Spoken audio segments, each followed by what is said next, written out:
बिस्मिल्लाहिर्रहमानिर्रहीम। अस्सलाम वालेकुम वीवर्स। आज की वीडियो भी बहुत ख़ास है। आज का टॉपिक है बच्चों के कब्ज़ के बारे में।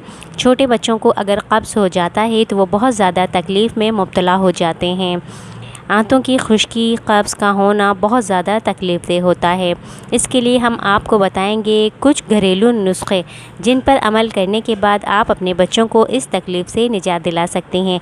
इसके लिए हम आपसे कहना चाहेंगे, वीडियो पसंद आए तो लाइक कमेंट शेयर कीजिएगा। चैनल पर न्यू हैं तो चैनल को ज़रूर सब्सक्राइब कीजिएगा। बच्चों को हमेशा ही आप नरम ग़िज़ा खिलाएं ताकि उनकी आंतों में सूजिश और खुश्की ना होने पाए। पानी का बहुत ज़्यादा इस्तेमाल कराएं।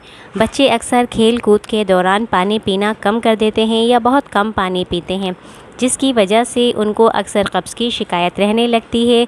बच्चों की आंतों में खुश्की आ जाने लगती है, फिर कब्ज़ होने लगता है तो उन्हें बहुत ज़्यादा तकलीफ़ होती है। इसलिए सबसे पहले तो बहुत ज़्यादा पानी का इस्तेमाल कराएं, साथ ही उन्हें नरम और थोड़ी लिक्विड ग़िज़ा खिलाएं। इसके बाद आप दूध का इस्तेमाल लाजमी कराएं। बच्चों को रोज़ाना दूध पीने के लिए दें। दूध को हमेशा नीम गर्म दें, ठंडा दूध ना दें, बल्कि अगर बच्चे पी सकें तो थोड़ा सा गर्म दूध ही दें। रोग़न बादाम बच्चों के कब्ज़ के लिए बहुत बेहतरीन है। रोग़न बादाम आप ले लें, उसको एक छोटा चम्मच आपने दूध में मिलाना है। अगर वो कप में दूध पी रहे हैं तो एक कप दूध में रोग़न बादाम डालकर एक कप दूध में थोड़ा गर्म करके उन्हें पिलाएं। सोते हुए रात में पिला देंगी तो सुबह के लिए उनका पेट साफ़ हो जाएगा। और दिन में किसी भी वक्त उनको बहुत ज़्यादा कब्ज़ की तकलीफ़ हो गई है, वो तकलीफ़ में है, तो आप उन्हें फ़ौरन दे दें।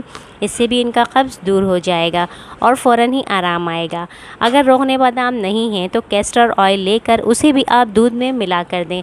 दूध याद रखें, कब्ज़ के लिए जो भी पानी या जो भी आप चीज़ लेते हैं वो गर्म होनी चाहिए, नीम गर्म से थोड़ी ज़्यादा गर्म हो। उसमें भी एक चम्मच कैस्टर ऑयल मिलाएं, गर्म करें और बच्चों को दे दें। गरम देना है ताकि उससे फ़ायदा हो। तीसरी चीज़ जो हमारी है वो है गुड़।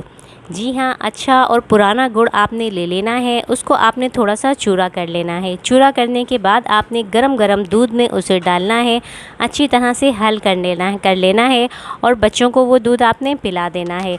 उससे भी बच्चों का पेट फ़ौरन साफ़ होता है।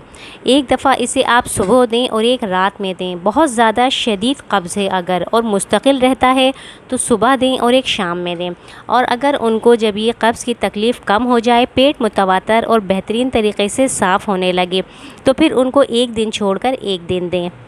और फिर एक खालिस और अच्छा शहद आपने ले लेना है। कोई भी अच्छा शहद लेने के बाद उसे भी आपने गर्म दूध में एक चम्मच भरकर मिलाना है और बच्चों को पिला देना है। ये भी जब शदीद कब्ज़ हो तो आप 2 टाइम दे सकते हैं, सुबह दें और शाम दें। सबसे अच्छा है रात में सोते हुए दें। और उसके ऊपर से बच्चे कुछ भी ना खाएं ना पिएं, इससे इनका पेट मुकम्मल साफ़ होने लगेगा।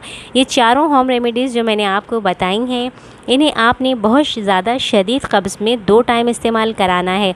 और जब इनका जो कब्ज़ है वो कम होने लगे, तकलीफ़ कम हो जाए, तो फिर उन्हें एक दिन छोड़कर एक दिन लाजमी दें।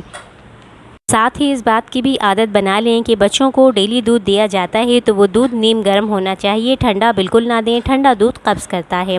फ्रिज से निकाल कर अक्सर माएँ फीडर रखती हैं और वही फीडर बच्चों को पकड़ा देती हैं, जो कब्ज़ की वजह बनता है। तो आज की वीडियो आपको कैसी लगी? पसंद आई हो तो लाइक कमेंट शेयर कीजिएगा। चैनल पर न्यू है तो चैनल को ज़रूर सब्सक्राइब कीजिएगा। वीडियो को अभी तक लाइक नहीं किया है तो प्लीज़ वीडियो को लाइक कर दें।